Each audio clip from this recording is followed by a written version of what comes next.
Kokukumai, kokumai, kumai, shimay.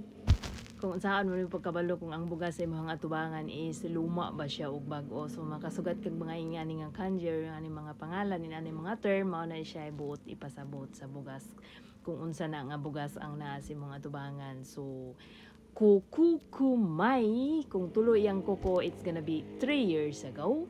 Kung kukumay, kung duha lang ang iyahang kuko, it's gonna be 2 years ago. Kung isa lang ang iyang kuko, kumay, it's gonna be 1 year ago. If shimay is this year. So shimay is the newest one or the pinakabago and bagong harvest, and the aroma is still there, and that is diha ka makaingon nga Japan sticky rice or Japan nga rice or guhan is the best for me because grabe siya kalami, and bisag gamay lang imong kaon mabusog ka ba, dili ka manambok kay grabe dili siya makabusog yan, dugay kay gutumon for me. And ang iyahang kahumot is naagid gihapon lami kasi himong sushi rice baga.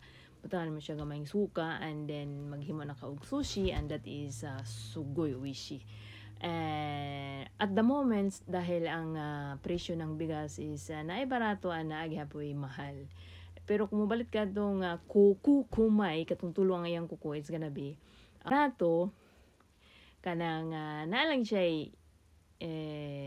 unsan man ato ang gilitok diri.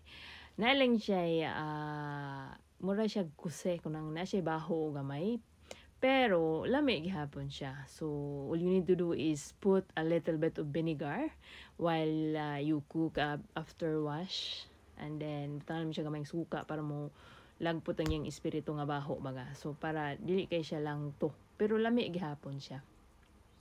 But kung naanad kaon ka nang sa newest one nga medyo pilit pa kaysa nan, dili nimo ikakumpara kay lahi siya og lami. Pero ano lang, this is for sharing lang naman, wala ta nagreklamo, but lami gyud ang bugas nila diri kung bag-o. So shimay is called shin is new, atarashi. Mao na ang kumbaga especially madungog yung mga hapon nga shimay no guhang wa oishi. Kung mo na nga mo na pinaka the newest one, pinaka bagong harvest karon nga tuig, kung mingon sila shimay no guhan wa oishi yo mga ingon ana. So this is your Marites sa mayong gabi.